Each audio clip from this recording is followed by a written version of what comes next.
네, 여러분 저 두 번째 시간 279페이지 OX는 넘어가고요. 279페이지 행정의 부관을 좀 보도록 하겠습니다. 자, 부관이 뭐예요? 원 행정행위에 부과시키는 거죠. 원 행정행위 처분이 뭐예요? 처분이 법률행위입니다. 법률행위 원칙적으로 의사표시예요. 자, 영업허가 영업해도 좋다는 거죠. 건축허가 건축해도 좋다는 의사표시입니다. 자, 의사표시에 종된 의사표시를 붙이는 거죠. 즉 영업허가를 해주면서 너 몇 년 몇 월 며칠까지만 해. 종기. 그 다음에 건축허가를 하면서 그 건축지 바로 옆에 길이 너무 좁아. 그래서 길을 조금 넓힐 것. 이렇게 조건을 걸어서 건축허가를 해줄 수 있는 것이죠. 그래서 원래 의사표시에다가 처분이 의사표시니까 원래 의사표시에다가 옆에 종된 의사표시를 붙이는 거, 옆에 부가해서 하나 기생시키는 것을 부관이라고 합니다. 자, 부관, 행정의 부관이란 행정의 일반적 효과를 제한하거나 새로운 의무를 부과하기 위해서 부과된 종된 의사표시, 원래 주된 의사표시로서 행정처분이 있는데 원래 주된 의사표시로서의 행정처분 옆에다가 종된 의사표시를 하나 더 그냥 붙여놓는 것이 이 부관입니다. 2번 따라서 행정행위 효과 제한이 직접 법규에 의해서 이루어지는 법정 부관은 여기에서의 부관에 해당하지 않습니다. 이 법정 부관이라는 것이 뭐냐면 법률에 뭐 어떤 처분을 받으면 이러이러한 의무를 부담한다 이런 게 있잖아요. 근데 그것은 행정청의 의사표시로서 붙이는 것이 아니라 법률에 그냥 규정이 되어 있는 것이죠. 그래서 그것은 종된 의사표시가 아니라 그냥 법률에 규정되어 있는 종된 의무일 뿐이죠. 그래서 그것은 의사표시로서의 이 부관은 아니고요. 우리가 말하는 부관은 행정청이 의사표시로서 주된 의사표시에다가 주된 의사표시 옆에 종된 의사표시로 하나 붙이는 것, 그것을 이 부관이라고 합니다. 자, 행정기본법상 부관을 보시면 이렇게 봤던 건데, 자, 17조 부관. 행정청은 처분에 재량이 있는 경우, 재량이 있으면 재량행위죠. 한마디로 재량행위입니다. 위에다가 재량행위라고 적어 주세요. 재량행위에는 부관을 붙일 수 있습니다. 그러면서 부관의 종류가 조기 부철이죠. 조기 부철. 자, 2항은 처분에 재량이 없는 경우에는 기속행위죠. 밑에다가 기속행위라고 적어주세요. 재량이 없으면 기속행위죠. 자, 기속행위에는 법률에 근거가 있는 경우에 부관을 붙일 수 있습니다. 그러니까 기속행위에는 법률에 근거가 있는 경우 부관을 붙일 수 있으니까 다시 앞쪽에 1항의 재량행위에는 법률에 근거가 없어도 부관을 붙일 수 있는 것이요. 법률에 근거가 없어도 부관을 붙일 수 있는 것이 재량행위고요. 기속행위는 법률에 근거가 있어야 부관을 붙일 수 있고요. 그래서 이런 판례가 있어요. 기속행위에는 부관을 붙일 수 없고 설사 부관을 붙였다 하더라도 무효다 이런 판례가 있습니다. 그래서 그때 판례가 얘기하는 것은 법률에 근거가 없을 때를 얘기하는 것이죠. 법률에 근거가 있으면 붙일 수 있고 법률에 근거가 없으면 아니 법에 해주라고 딱 돼 있는데 해줄 것이지 뭔 거기다가 부관을 붙이고 그러냐고. 논리가 그렇게 되는 거죠. 법에 하야한다라고 돼 있으면 해야 되는 것이지 하야하는 것을 야 해줄게 뭐 좀 더 말이 안 되잖아요. 그러면 행정이 갑질을 하는 것이죠. 그래서 기속행위에는 부관을 붙일 수 없습니다. 대신 법률에 어떤 것을 하야한다. 행정청한테 어떤 것을 하야한다. 다만 이러한 경우 이러이러한 뭐 부관을 붙일 수 있다. 돼 있으면 할 수 있는 것이죠. 그래서 기속행위에는 법률에 근거가 있는 경우만 부관을 붙일 수 있고 재량행위는 법률에 근거가 없어도 부관을 붙일 수 있습니다. 그 법률에 근거가 없어도 붙일 수 있는 부관이 조기 부철입니다. 제가 이걸 자꾸 왜 말씀드리냐면 부관의 종류에 이제 오늘 첫 뒤에 또 나오는데 또 하나가 법률 효과의 일부 배제라는 부관이 있거든요. 근데 여기는 안 나왔어. 왜 안 나왔어? 법률 효과의 일부 배제는 법률에서 일정한 처분을 받으면 거기에 부여되는 것들이 있어요. 효과가 있죠, 효과. 근데 그것을 행정이 의사표시로서 법률 효과의 일부를 배제하는 거잖아요.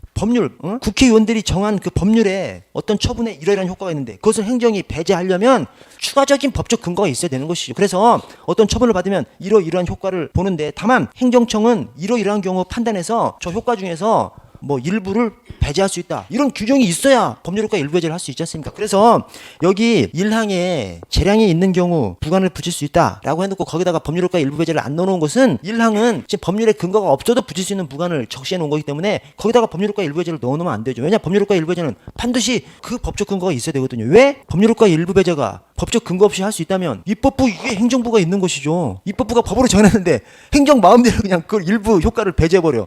그러면 행정부가 입법부 위에 있는 것이기 때문에 안 되는 것이죠. 그래서 법률효과의 일부 배제는 반드시 법률에 근거가 있어야 되는 것이기 때문에 여기 1항에 부관의 종류에 안 들어간 겁니다. 왜냐 1항의 부관은 법률에 근거가 없는 경우에도 부관을 붙일 수 있는 경우를 적시해 놨기 때문에 그런 것이고요.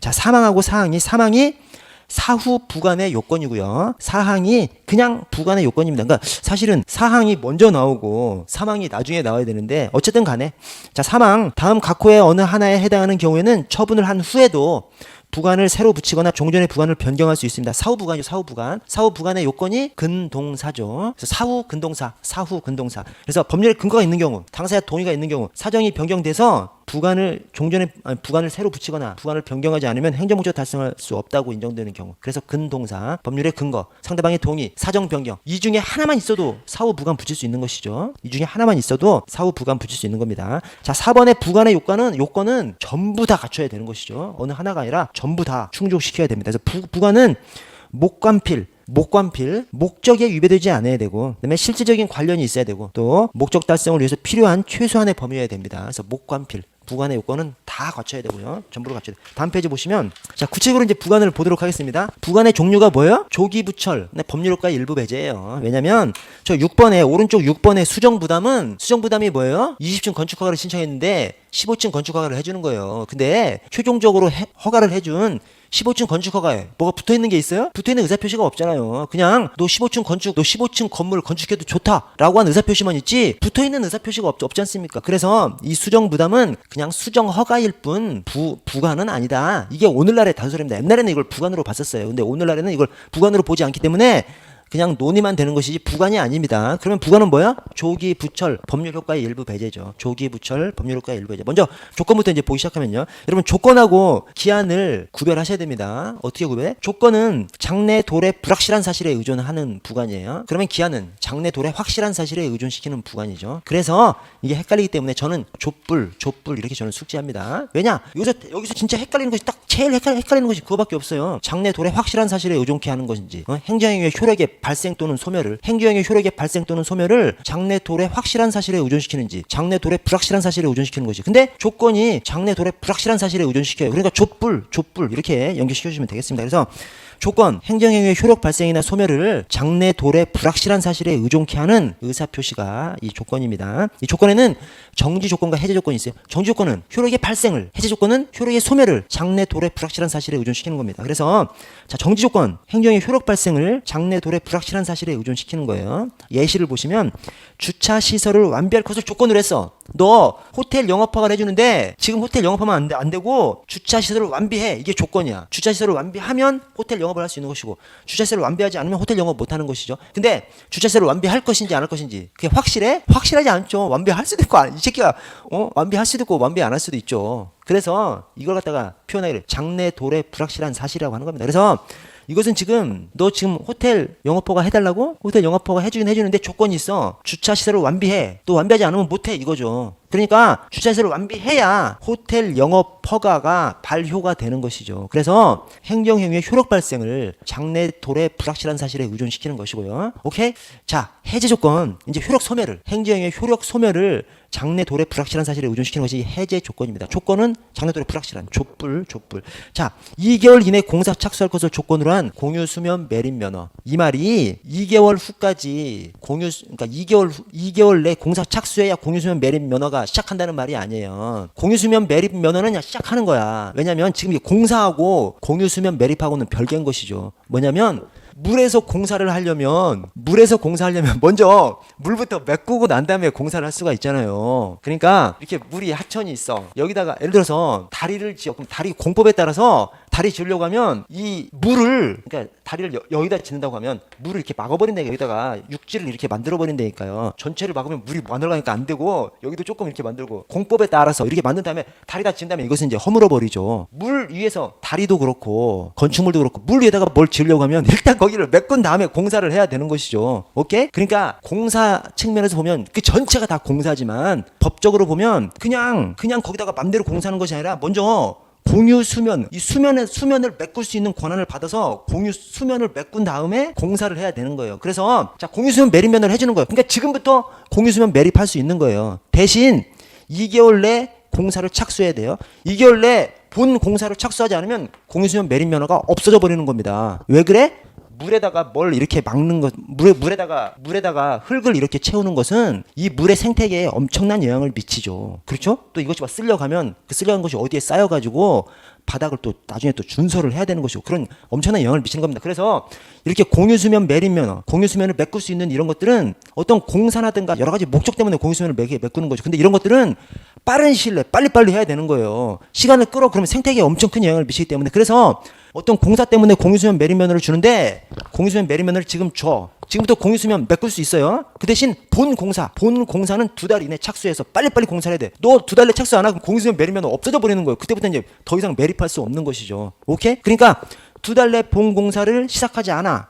공유수면 매립면허가 종료돼 버리는 겁니다. 그래서 행정의 효력 소멸을 근데 얘가 2달 이내 본 공사를 착수할지 안 할지는 미지수지 않습니까? 그래서 행정의 효력 소멸을 장래 도래 불확실한 사실에 의존하게 하는 것이죠. 지금부터 공유수면을 매립할 수 있어. 그러나 2달 이내 본 공사를 시작하지 않으면 너는 더 이상 수면을 매립할 수 있는 권한이 없어. 이렇게 만드는 겁니다. 그래서 이것이 효력 소멸을 장래 도래 불확실한 사실에 의존시키는 의사표시가 되는 겁니다. 자, 특징을 보시면 정지 조건이 성취되면 효력이 발생해버려요. 그렇죠? 저 주차시설을 완비할 것을 조건으로 했기 때문에 주차시설을 완비하면 호텔 영업허가 개시되는 것이죠. 그다음에 해제 조건이 성취되면 2달 내 본공사 하라 그랬는데 2달 내 본공사 하지 않았으면 바로 공유수면 매립면허 없어져 버리는 것이죠. 더 이상 이제 물을 메꿀 수 없는 것이죠. 자, 기한입니다. 기간이 아닙니다. 기한입니다. 기간이 아니에요. 자, 기한 행정의 효력 발생이나 소멸을 장래 도래 확실한 사실에 의존케 합니다. 조기 부철 부담 철회권 유보 빼면 조건하고 기한이 헷갈리는 거예요. 조건하고 기한이 헷갈리는 겁니다. 나머지는 헷갈리지 않아요. 조건하고 기한만 헷갈리는데 조건하고 기한이 어떻게 돼? 조건이 장래 도래 불확실한 사실에 의존시키는 것이고 그다음에 기한은 장래 도래 확실한 사실에 행정의 효력 발생이나 소멸을 의존시키는 것입니다. 그래서 행정의 효력 발생이나 소멸을 장래 도래 확실한 사실에 의존케 하는 의사표시가 이 기한입니다. 그 장래 사실이 반드시 도래한다는 점에서 조건과 다 다르죠. 조건은 장래 도래 불확실한데 이건 장래 도래 확실하니까 반드시 도래하는 것이죠. 그것이 유형이 시기와 종기가 있습니다. 효력 발생을 의존시키는 거, 종기는 효력 소멸을 장래 도래 확실한 사실에 의존시키는 거. 그래서 시기, 종기 2025년 1월 1일부터 영업을 허가한다. 시기죠. 시기. 영업 허가가 시작되는 시점 2025년 12월 31일까지 영업을 허가한다. 영업 허가가 끝나는 시기니까 끝나는 기한이니까 종기죠. 종기. 자, 확정 기한이 있고 불확정 기한이 있어요. 반드시 도래하긴 하는데 반드시 도래하는 시점이 딱 정해져 있는 것이 확정 기한이고 반드시 도래하는 시점이 언젠지를 몰라. 반드시 오기는 오는데 언제 올 줄은 몰라. 이것이 불확정 기한입니다. 그래서 확정 기한은 조금 위에 있는 2025년 1월 1일부터 2025년 12월 31일까지 이게 확정 기한이고 딱 정해져 있잖아요. 반드시 오고 그다음에 정해져 있는 것이죠. 불확정 기한은 반드시 와. 근데 언제 올지는 몰라. 이런 거죠. 너 오징어 잡이 허가를 해주는데 비가 오면 시작해. 비는 반드시 오죠. 비 반드시 오죠. 지금 유사일에 매년 비 안 오는 애가 어딨어. 반드시 비는 오죠. 그러나 비가 3월 1일에 시작할지 2월 20일에 시작할지는 불확정이죠. 그래서 그렇게 시기가 정해져 있지 않은 것 그것을 불확정 기한이라고 합니다. 자, 특징을 보시면 시기가 도래하면 행정의 효력은 당연히 발생하고요. 종기가 도래하면 행정의 효력은 당연히 소멸합니다. 아래 다만 장기 계속성이 예정되는 행위에 부당하게 짧은 종기가 붙여진 경우 그것은 존속 기간이 아니라 갱신 기간으로 봐야 합니다. 뭔 말이냐면 어떤 본 공사가 바다에 아까 이제 공유수면 매립면허가 나왔으니까 공유수면 매립면허를 왜 받냐면 물에서 이제 공사를 하려면 먼저 메꾼 다음에 뭘 짓고 그 위에다가 짓든지 그 근처에다 지은 다음에 메꾼 것은 다시 없애기도 하고 그 메꾼 자리에다가 공사를 했으면 메꾼 게 그대로 남아있고 이제 그런 것이죠. 그런데 공유수면 매립면허를 받는 것이 공사 때문에 공유수면 매립면허를 받죠. 근데 공사가 한 5년 걸리는데 공유수면 매립면허는 6개월짜리를 줬어. 그럼 6개월 지난 다음에 그 허가가 그냥 없어져 버려? 그럼 애시당초 본 공사 허가를 안 해줬어야지. 그렇죠? 그래서 본 공사가 5년 걸리는데 공유수면 매립면허를 6개월짜리 줬어. 그러면 6개월 뒤에 그 면허가 종료된다는 의미가 아니라 6개월 뒤에 재검토해서 사용료를 좀 더 받는다든지 이런 조건을 다시 해서 다시 면허를 다시 준다는 의미지 6개월 뒤에 반드시 종료된다는 의미가 아니죠. 애시당초부터 5년 정도 공사 기간이 걸리기 때문에 공유수면 매립면허가 5년 정도 가야 되는데 6개월짜리를 줬다는 것은 그 허가의 존속 기간이 아니라 허가 조건의 존속 기간 또는 갱신 기간. 이 갱신 기간을 허가 조건의 존속 기간이라고도 합니다. 그 밑에다가 하나 적어 주십시오. 허가의 존속 기간 하면 그 기간이 끝나면 허가가 끝난다는 얘기죠. 허가 조건의 존속 기간이라고 하면 그게 갱신 기간입니다. 갱신 기간. 허가 조건의 존속 기간. 그 기간이 지나도 조건을 변경해서 다시 해준다는 의미로 보는 것이죠. 그래서 장기 계속성이 예정되는 행위에 부당하게 짧은 종기가 붙여져 있어. 그것은 존속기간, 즉 허가의 존속기간이 아니라 갱신기간, 허가 조건의 존속기간. 그 기간이 지나면 조건을 다시 재협의해서 다시금 허가를 해주는 것으로 이해하는 것입니다. 자, 부담을 보겠습니다. 조기 부철의 부담, 조기 부철의 부. 자, 행정의 효과를 받는 상대방에게 일정한 자기 부자기 급부 수인의 의무를 과하는 경찰관청의 의사표시입니다. 그래서 니은의 그 예시가 영업허가를 해주면서 종업원의 정기 건강진단 의무를 부과하는 경우, 또 도로조명 허가를 해주면서 조명료 납부 의무를 부과하는 거. 즉 허가는 그냥 해주고 대신 뭔가 뭔가 의무를 추가를 하나 그냥 붙이는 것이죠. 그 허가와는 조금 동떨어진 어떤 의무를 그냥 하나 옆에다 그냥 붙여버리는 것, 그것을 이 부담이라고 합니다. 자, 조건하고 부담하고 헷갈릴 때가 있어요. 조건하고 부담하고 헷갈릴 때가 있습니다. 자, 기억에 정지 조건은 조건의 성취에서 효력이 발생하죠. 부담은 처음부터 완전히 효력이 발생합니다. 그래서 여러분 개발 허가를 해주면서 학교용지 기부 찬합할 것을 조건으로 해. 그러면 그 조건이 물론 현실에서는 조건이라고 하지만 조건이야 사실은 부담이죠. 그렇죠? 개발 허가를 해주면서 학교용지 기부 찬합할 것. 그러면 그것이 부담입니다. 그러니까 개발행위 해주면서 어떤 의무, 급부문을 하나 이제 부과하는 것이죠. 오케이? 그러면 그 급부문을 이행해야 개발 허가가 시작되는 거예요? 아니죠. 처음부터 시작하는 거죠. 개발은 처음부터 시작하면서 대신 중간에 그냥 학교 용지 기부 찬합하면 되는 것이죠. 대신 정지 조건은 그 조건이 성취되어야 효력이 발생하는 것이죠. 저 위에 주차시설을 완비해야 호텔 영업 시작할 수 있는 것이죠. 그래서 조건이 성취돼야 돼야만 이 행정행위의 효력이 발생하지만 부담은 처음부터 개발행위 하면 되는 거예요. 대신 개발행위 하면서 학교 용지 기부 찬합하면 되는 겁니다. 그래서 부담은 처음부터 완전히 효력이 발생합니다. 그래서 어떤 것이 더 유리해? 부담이 유리하죠. 그렇죠? 저 조건은 주차시설을 완비해야만 호텔 영업 시작할 수 있는데 만약에 그것이 비슷하게 그것을 부담으로 다 달았다면 처음부터 호텔 영업하면서 그 중간에 시설만 완비하면 되는 거잖아요. 그래서 부담이 조건보다 훨씬 더 국민한테는 유리한 것이죠. 처음부터 허가의 효과가 나타나 버리니까. 또 해제 조건은 조건 성취에서 당연히 효력이 소멸하죠.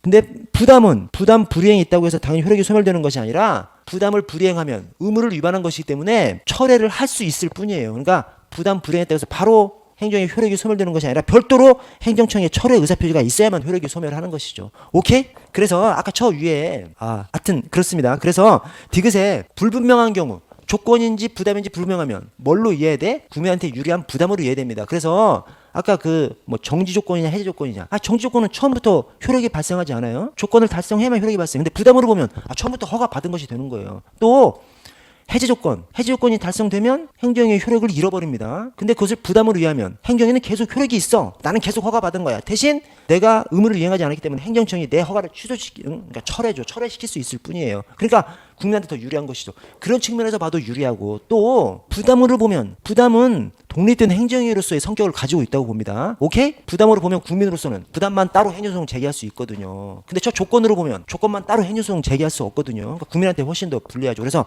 부담으로 보면 국민한테 훨씬 유리하죠. 부담만 따로 떼내서 소송을 걸 수 있기 때문에. 그 아래 특징을 보시면 니은에 부담은 그 자체가 하나의 독립된 행정의 성질을 가진다고 봅니다. 그래서 여기 부관 중에서 부관은 원래 의사표시, 주된 행정행위죠. 주된 행정행위에 기생해 있는 것이 부관이지 않습니까? 주된 행정행위에 붙어 있는 거, 기생해 있는 것이 이 부관입니다. 그런데 아무리 붙어 있어도 그 중에서 부담만큼은 독립된 행정위로서의 그러니까 독립성이 있다고 그렇게 보는 것이죠. 그래서 학설 판례가 이 부담을 따로 떼내서 그것만 그냥 소송을 제기할 수 있다고 봅니다. 그럼 국민한테는 엄청 유리하죠. 개발행위를 해주면서 학교용지 기부 찬합할 것을 조건으로 부담으로 해서 개발행위를 허가해줬는데 부담만 따로 싸울 수 있다니까요. 나는 지금 허가 받은 것은 문제가 되지 않잖아요. 학교용지 기부 찬합하니까 그것만 열받잖아요. 그래서 그것만 소송으로 다툴 수 있어. 얼마나 좋아. 만약에 그것이 혼자 다툴 수 없다고 하면 내가 지금 수익적 처분을 받은 거 개발행위 허가 자체를 따져야 되잖아요. 그러면 엄청 불리하죠. 나는 지금 개발행위 자체는 문제가 없고 개발 허가는 문제가 없고 이 부담으로서 학교용지 기부 찬합하라는 거 그것만 없애고 싶어. 근데 만약에 그것이 독립된 행정행위성이 없다고 하면 함께 취소해달라고 해야 되는 것이거든요. 그러면 나는 그 취소하는 것을 원하지 않잖아요. 나는 그 부담만 없애주기를 원하지. 학교용지 기부 찬합만 없애주고 학교용지까지 내 돈으로 만들기 원하는 것이니까. 그래서 이 부담으로 보면 국민한테는 더 유리한 것이죠. 그리고 학설 판례가 부관 중에서 부담만큼은 독립된 행정행위성 별도로 독립된 행정행위성이 있어서 부담만 별도로 다툴 수 있다라고 봅니다. 오른쪽 철회권의 유보를 보시면 기억에 자, 특정한 경우에 행정행위를 철회할 수 있는 권리를 유보하는 의사표시를 철회권의 유보라고 합니다. 그래서 니은에 너 허가를 해주는데 미성년자를 고용하면 취소하겠다, 영업 취소하겠다 이런 조건을 거는 것이 철회권의 유보입니다. 자, 성질이 유보된 철회 사유가 발생한 경우에도 당연히 효력이 소멸되는 것이 아니라 그 사유가 발생하면 철회할 수 있는 것이죠. 그래서 그 사유가 발생한다고 해서 바로 그냥 철회되는 것이 아니라 행정청의 철회 의사표시가 철회 행정처분이 별도로 있어야 효력이 소멸하는 것이고요. 아래 철회권 행사를 보시면 기억에 철회권이 유보되어 있는 경우에도 철회권 행사를 위해서는 철회에 관한 일반적인 요건, 이 철회를 하려면 뭐 공익과 사익을 비교해보고 막 그런 것들이 필요하거든요. 그런 것들은 역시 지켜야 합니다. 아래 법률효과의 일부 배제를 보시면 기억에 행정의 주된 의사표시에 부과해서 법령에 일반적으로 그 행위에 부여하고 있는 법률 효과의 일부의 발생을 배제하는 경찰관청의 의사표시를 말합니다. 그래서 택시 허가를 해줘. 택시 허가가 우리 이제 행정법학적으로는 특허죠, 특허. 택시 특허죠. 택시 특허를 해주면 택시 영업을 할 수 있잖아요. 근데 추가로 행정청이 이렇게 한다니까. 너 하루 하고 하루 쉬어. 하루 영업할 수 있고 하루 영업할 수 없어. 아니 법령에 택시 특허를 받으면 돈 받고 영업을 할 수 있잖아요. 법령이 딱 거기까지만 정해져 있어. 그러면 너 하루 하고 하루는 하지 마. 이걸 행정청이 못 하죠. 아니 법률에서 택시 특허를 받으면 그냥 돈 받고 영업할 수 있게 해놨는데 행정청이 거기다 대놓고 하루 영업하고 하루 쉬어라고 하면 그렇게 할 수 있다면 입법권 위에 행정권이 있는 것이죠. 말이 안 되죠. 법률에 규정이 있죠. 뭐 여러 가지 질서, 뭐 공공복리를 위해서 이러한 것들은 이런 식으로 제한할 수 있고, 그다음에 영업 부재를 만들 수 있고 이런 것들이 법률에 다 있습니다. 있으니까 행정청에서 너 하루하고 하루 쉬어, 격일제로 운영해라 이렇게 할 수 있는 것이죠. 그래서 이 법률효과의 일부 배제는 성질 끝에 반드시 법령의 근거가 있어요. 별도의 근거가 있어야 됩니다. 법률에서 그 행정처분에 일정한 효과를 주는데 그것을 행정 마음대로 그냥 법률에 근거도 없는데 그 효과를 배제하면 입법부 위에 행정부가 있는 것이 안 되는 거죠. 그래서 반드시 법령에 별도의 근거가 있어야 법률효과 일부 배제, 부관을 붙일 수 있습니다. 수정부담은 아까 봤고요. 수정부담은 그냥 수정허가다, 부관이 아니다 이렇게 보시면 되고요.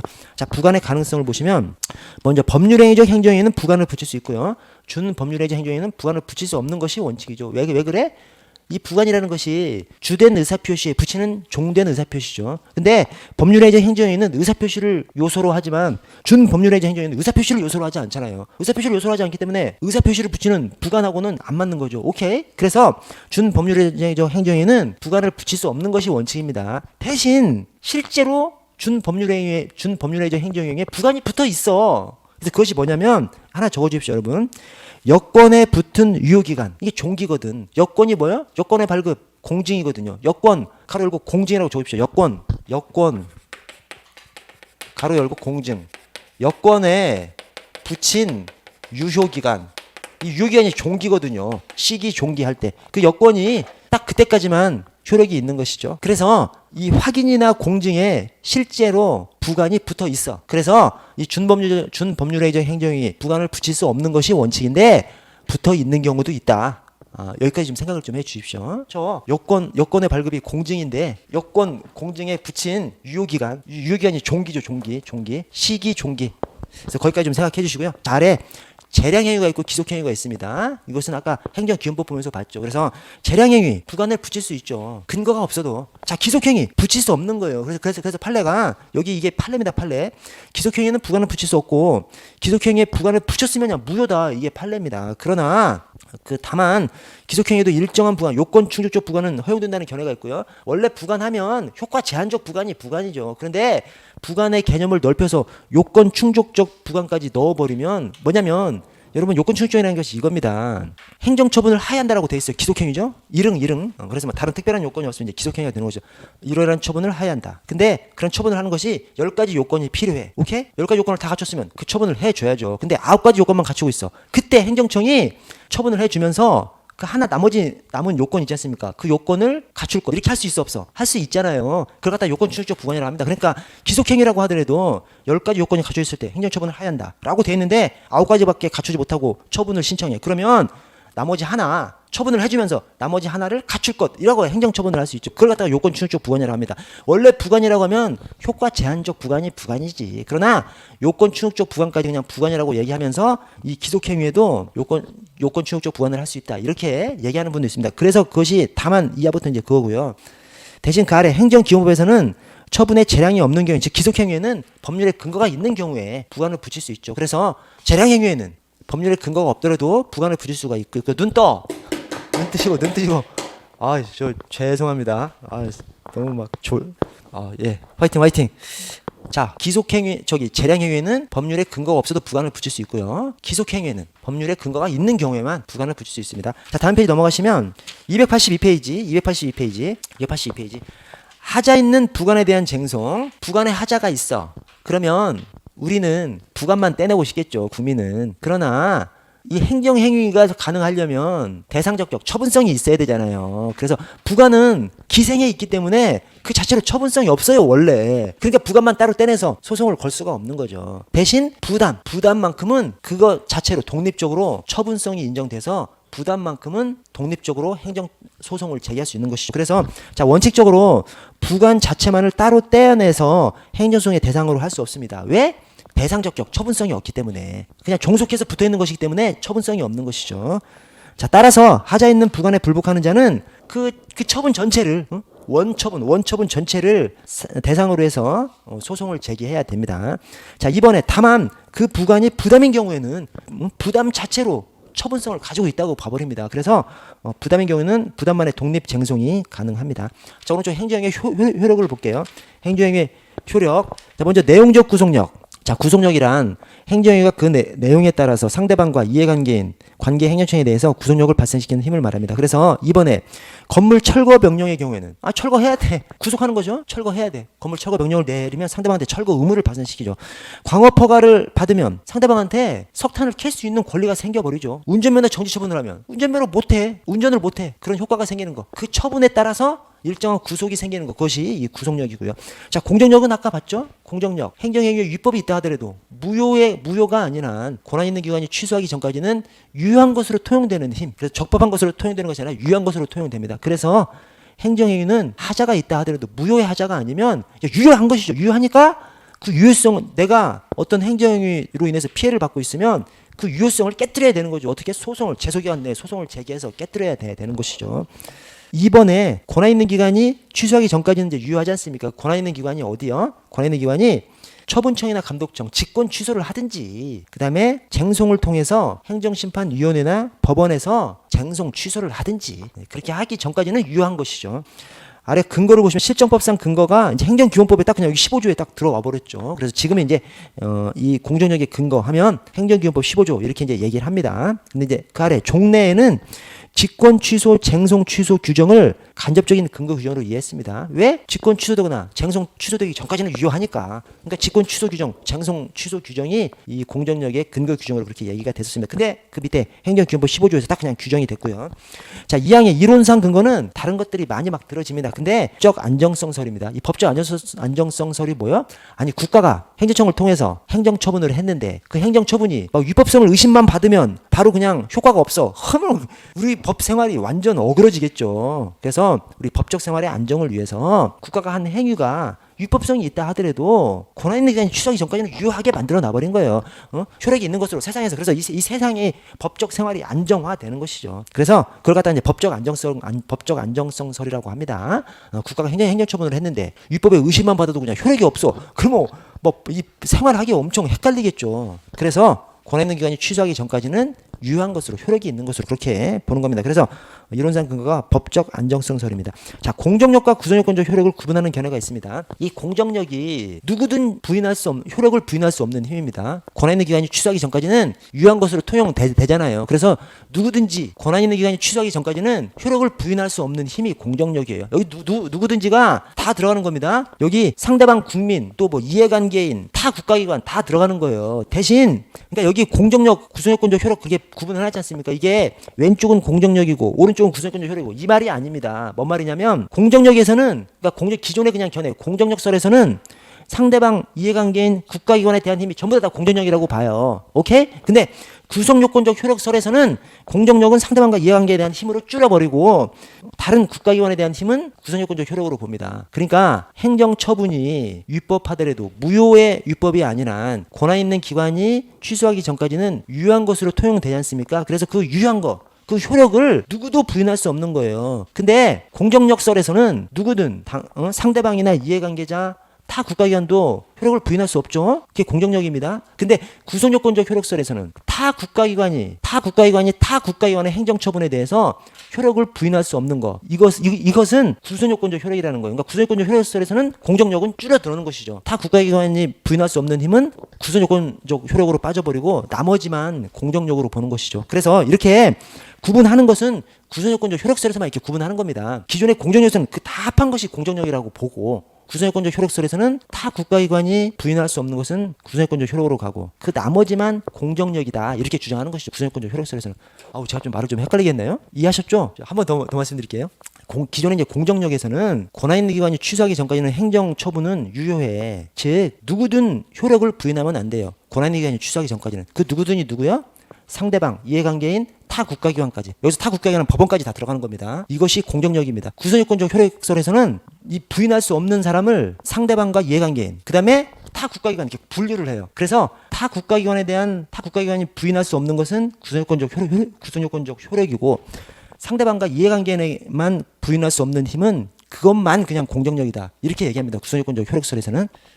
그러니까 제가 드리려고 하는 말씀이 이 지금 공정력하고 구성요건적 효력을 이렇게 구분해 놓은 것이 구성요건적 효력에서 바라보는 거예요. 기존의 공정력설에서는 이 전체가 다 공정력이라고 보는 것이고 구성요건적 효력설에서는 그걸 잘라서 일부만 공정력이고 일부는 구성요건적 효력이다. 이렇게 이제 보는 겁니다. 이게 이제 성결 문제랑 관련이 돼 있는데 그건 아실 필요 없습니다. 그것이 시험에 나오면 저는 그냥 찍으시면 됩니다. 찍으시면 되고 나올 확률이 없어. 0.0001%이기 때문에 다음 페이지 넘어가시면 존속력이 나옵니다. 존속력. 이 존속력을 확정력이라고도 합니다. 존속력, 확정력. 자, 불가쟁력과 불가변력을 합해서 존속력 또는 확정력이라고 합니다. 이 불가쟁력과 불가변력이 뭐야?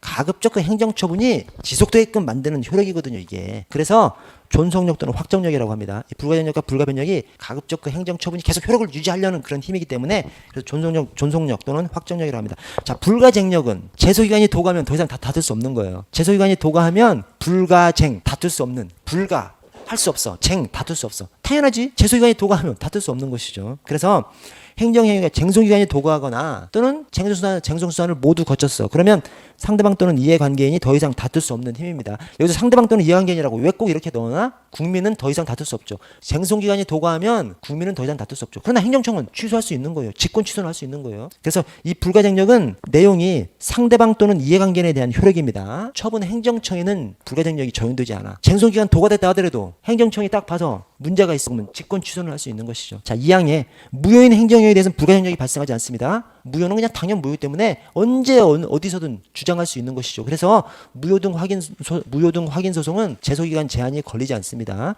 쟁송 제의 기간이 도가하면 더 이상 소송을 걸 수 없죠. 그러나 무효는 아닙니다. 무효는 언제 어디서든 무효를 주장할 수 있어요. 왜냐? 무효인 행정 행위는 그냥 무효야. 언제든 무효야. 그래서 언제든 발견하면 그때 주장해서 무효라고 확인받으면 그냥 싸그리 다 무효예요, 그냥. 그러니까 우리가 당연 무효라고 하는 것이죠.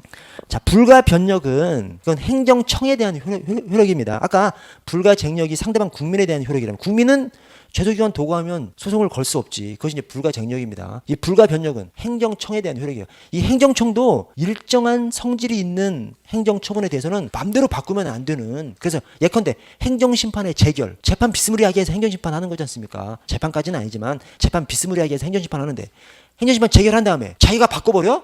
이상한 거죠. 나머지 처분은 예를 들어서 영업정지 처분한 다음에 행정청이 검토받을 영업정지 처분하는 게 너무 심한 것 같으면 영업정지 처분을 취소할 수 있죠. 그러나 행정심판의 재결을 한 다음에 행정심판의 재결을 취소해버려? 완전 이 개망신 나고 상상하기가 어려운 일이죠. 그래서 일정한 행정작용 바꾸기 어려운 그런 성질의 행정처분에 대해서는 행정청 스스로 바꿀 수 없는 힘을 이 불가변력이라고 합니다. 그래서 1번 일정한 행정행위의 경우 행정행위가 행해지면 행정청 자신도 직권으로 자유로이 취소할 수 없게 되는 효력을 불가변력이라고 합니다. 이 불가변력이 인정되는 행정행위가 딱 그냥 행정이 바꾸면 안 되는 그런 행위들이에요. 그래서 준사법적 행정행위, 행정심판의 재결이라든가 특허심판원의 심결, 토지수용 재결, 재판 비스무리하게 해놓고 잘못했네라고 하고 바꿔버리면 되겠어요. 안 되지. 다시 하려면 재판 다시 해야 되는데 재판 다시 하는 것은 없잖아. 그렇죠? 그래서 재판 비스무리하게 하는 것은 이 불가변력이 인정된다 그렇게 얘기하고요.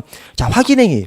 국가시험 합격자 결정, 당선인 결정 바꾸면 되겠어요? 시험 합격자 결정한 다음에 바꿔? 여러분 시험 합격자 결정한 다음에 바꾸는 경우가 있죠. 그것은 단순 오류죠. 단순 오류. 단순 오류는 정정하면 되는 거예요. 근데 그것이 아니라 단순 오류가 아니라 얘가 똑똑한지 알고 얘가 똑똑한지 알고 뽑았는데 다른 기준을 적용해야 돼 있어. 이런 식으로는 하면 안 되는 거죠. 그래서 한번 선발했어. 뭐 끝나는 거죠. 그걸 다시 선발해? 말이 안 되는 거죠. 당선인 딱 결정했어. 단순 오류 같은 거 그냥 수정하면 되는 거예요. 그래서 우리 시험 합격자도 진짜 합격자 명단이 따로 있는데 다른 명단을 발표하면 막 수정하는 경우 있지 않습니까? 그런 것은 단순 오류를 수정하는 거죠. 단순 오류는 당연히 수정할 수 있는 것이고 왜 단순 오류를 수정할 수 없다면 내 아들 합격시키고 싶으면 명단 바꿔서 딱 공표해버리면 그게 그냥 된다면 명단 바꿔서 공표하고 나는 잘리고 내 아들은 서울대 보내고 할 수 있는 거잖아. 그렇게 안 되지. 단순 오류는 그냥 수정해서 그냥 통지하면 되는 겁니다. 그것이 아니라 일정한 기준에 의해서 서울대 학생을 뽑았는데 이 기준이 아니라 리더십을 더 봐서 뽑아야 되겠어 하면서 리더십으로 다시 평가할 수는 없다는 거죠. 그래서 국가시험 합격자 결정, 당선인 결정, 발명특허 이런 확인행위 이것은 행정청이라고 하더라도 취소할 수 없는 불가변력이 있다고 하고요. 수익적 행정행위 이게 불가변력이 인정되느냐만에 논란이 있었는데 오늘날에는 이것은 불가변력이 아니라고 봅니다. 다만 수익적 행정행위의 취소는 상대방한테 수익적 행정행위의 취소는 침익적인 행위가 되는 것이죠. 침익적인 행위를 행정이 할 때는 일정한 제한이 따르거든요. 비례원칙에 입각해서 공익과 사익을 비교 형량해서 하여금 제한이 따르죠. 그러니까 수익적 행정행위의 취소는 취소할 수 없는 것이 아니라 불가변력이 있는 것이야. 불가변력이 있으면 취소할 수 없는 거잖아요. 근데 수익적 행정행위는 취소할 수 없는 것이 아니라 그냥 제한이 조금 따르는 것일 뿐이다. 그래서 불가변력이 인정되는 것은 아니다. 그것이 오늘날의 이제 결론이고요.